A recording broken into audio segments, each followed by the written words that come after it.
नमस्कार दोस्तों, कैसे हैं आप सब। उम्मीद करता हूँ आप सब कुशल मंगल से होंगे। स्वागत है आपका हमारे अपने चैनल पर, जहाँ आपको समय समय पर क्रॉस ड्रेसिंग स्टोरी देखने को मिलती हैं। आप में से बहुत से दोस्त वीडियो देखते हैं, पर अभी तक उन्होंने हमारे अपने चैनल को सब्सक्राइब नहीं किया है। मेरी आपसे रिक्वेस्ट है, चैनल को सब्सक्राइब करके अपना सहयोग हमें ज़रूर दीजिए।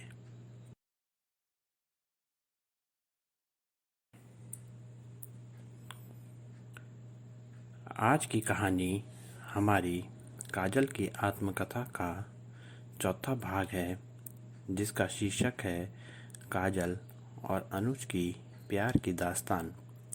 अगर आपने कहानी के पहले के भाग अभी तक नहीं पढ़े हैं, तो मैंने कहानी के पहले के भागों का लिंक कहानी के डिस्क्रिप्शन बॉक्स में दे दिया है।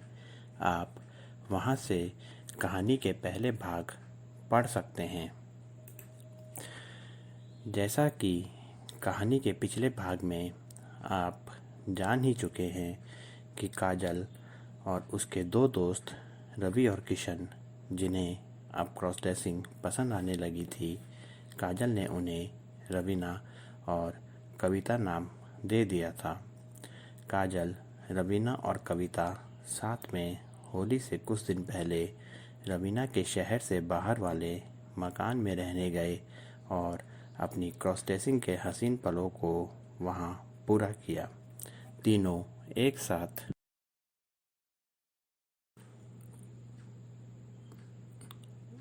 अपने क्रॉस ड्रेसिंग वाले रूप में बाजार घूमने गए। वहां से काजल ने रवीना और कविता को एक एक साड़ी उपहार के रूप में दिलाई थी। वहीं साड़ी की दुकान का मालिक अनुज से उसकी मुलाकात हुई थी और अनुज ने काजल के दिल में एक अलग ही जगह बना ली थी। अनुज को जब पता चला कि वो तीनों इस शहर में नहीं हैं, तो अनुज ने काजल को अपना नंबर देते हुए किसी भी प्रकार की मुसीबत में उनकी मदद करने को कहा था।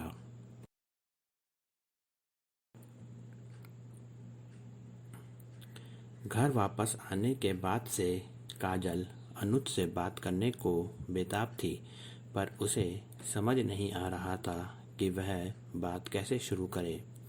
घर में आरती भी थी और उसके सामने गौतम का काजल बनकर अनुज से बात करना मुश्किल था। एक दो बार गौतम ने काजल बनकर घर से बात करने की कोशिश की, पर आरती ने उसे बात करते हुए पकड़ लिया। काजल के दिल में अनुज की एक अलग ही छवि बनती जा रही थी। वह बस अनुज से मिलना चाहती थी।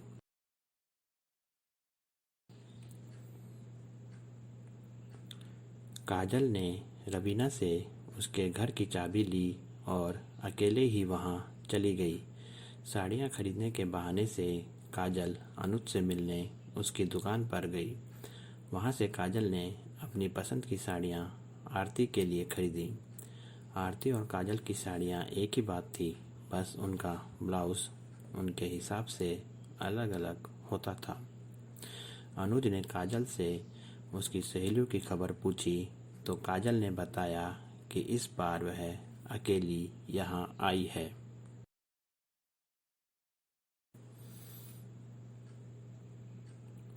काजल ने अनुज को अपने घर का पता भी दिया। अनुज का काजल के प्रति व्यवहार एक लड़की वाला जैसा ही था। काजल 2 दिन वहीं रुकी और इन 2 दिन में उसका ज़्यादा समय अनुज के साथ ही बीता।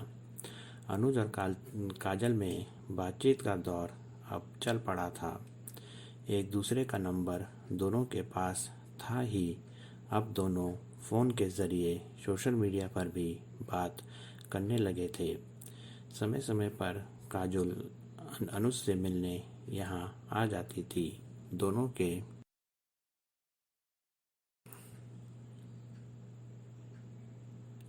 बीच दोस्ती हो गई थी और दोस्ती के साथ साथ नज़दीकियाँ भी आ गई थीं।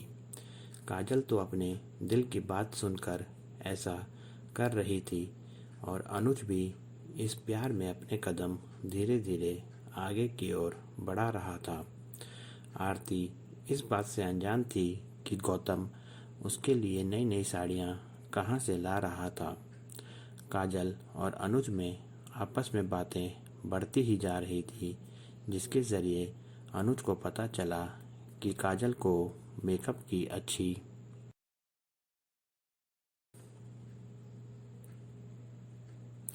खासी जानकारी है और वह एक ब्यूटी पार्लर भी चलाती है। अनुज काजल की मदद काम के ज़रिए भी करना चाहता था, इसलिए उसने अपने परिवार की एक शादी में ब्यूटिशियन का काम काजल को देने की बात कही। काजल को समझ नहीं आ रहा था कि वह इस काम को ले या नहीं, क्योंकि पार्लर तो आरती चलाती थी, इसलिए उसने अनुज से इस काम के लिए कुछ समय मांगा।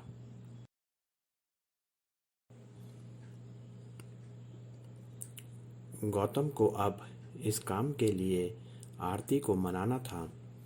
एक दिन गौतम ने आरती से इस काम का जिक्र किया और यह भी बताया कि यह काम उसने यह कहकर हासिल किया है कि ब्यूटिशियन वह है और पार्लर भी वही चलाती है, इसलिए उसे आरती के साथ काजल वाले रूप में चलना पड़ेगा। आरती गौतम की चाहत जानती ही थी और उसको उसके काजल वाले रूप से कोई परेशानी भी नहीं थी, इसलिए उसने गौतम को यह काम लेने को हाँ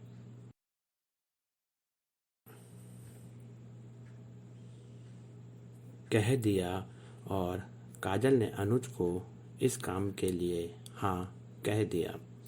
गौतम और आरती ने जाने की तैयारी की।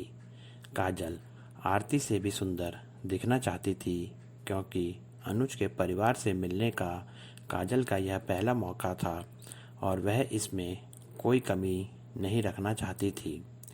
शादी के माहौल में गौतम का काजल वाले रूप में जाना पहली बार था। उसने आरती से इस मौके पर पहने जाने वाले कपड़ों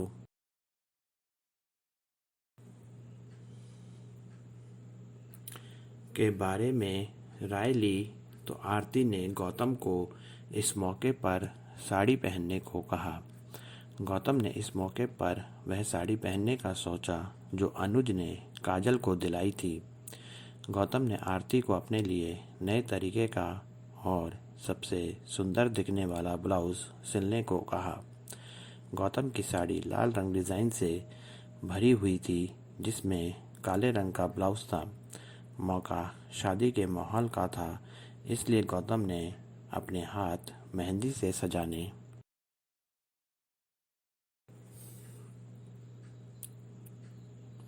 का सोचा, इसलिए अनुज के घर जाने से एक दिन पहले गौतम ने अपने दोनों हाथों पर कलाई तक मेहंदी लगाई। मेहंदी लगाते हुए काजल को ऐसा लग रहा था जैसे वह अनुज के नाम की मेहंदी अपने हाथों पर लगा रही हो। काजल की मेहंदी का रंग काफ़ी निखार कर आया था। आरती ने गौतम के बनाए मेहंदी के डिज़ाइन की बहुत तारीफ़ की और मजाक में गौतम से कहा कि शादी में वह दुल्हन को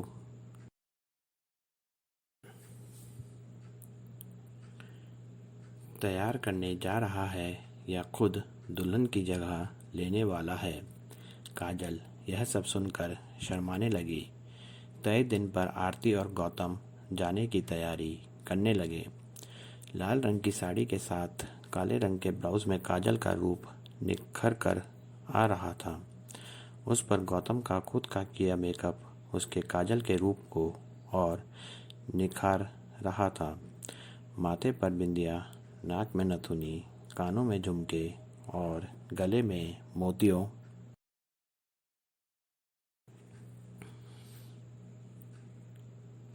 की माला के साथ साथ कलाइयों तक चूड़ियां भरे हाथ और उस पर अनुज के नाम की मेहंदी कलाइयों तक।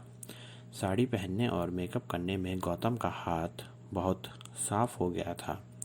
अनुज ने अपनी गाड़ी काजल के घर पर भेज दी थी। आरती और काजल अनुज की गाड़ी से अनुज के घर पहुंच गए।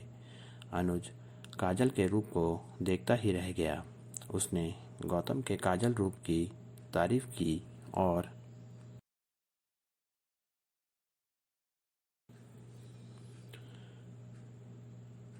अपने परिवार के सब लोगों से काजल को मिलवाया।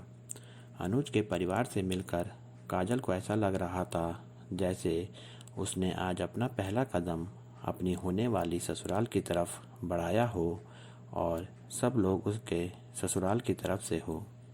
आरती को काजल ने अपनी सहयोगी बताकर सबसे मिलवाया। कुछ ही देर में घर की महिलाओं के साथ साथ काजल बहुत ज़्यादा घुल मिल गई थी। वह अनुज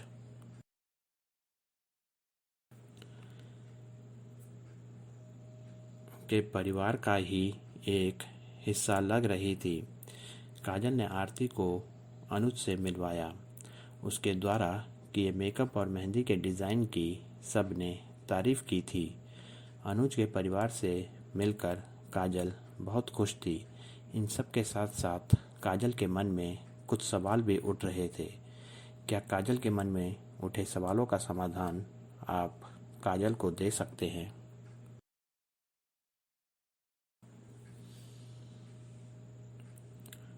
सवाल इस प्रकार थे। पहला, क्या काजल को अपना सच अनुज को बताना चाहिए?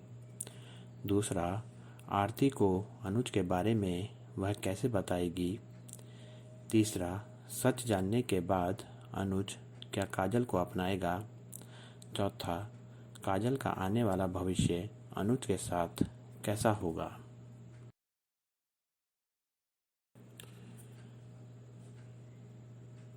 कहानी को पूरा देखने के लिए धन्यवाद दोस्तों। उम्मीद करता हूँ कहानी आपको पसंद आई होगी। कहानी का अगला भाग आपके जवाब के इंतज़ार में। जवाब ज़रूर दीजिएगा। मिलते हैं नई कहानी के साथ जल्दी ही। आपका अपना नयन भास्कर।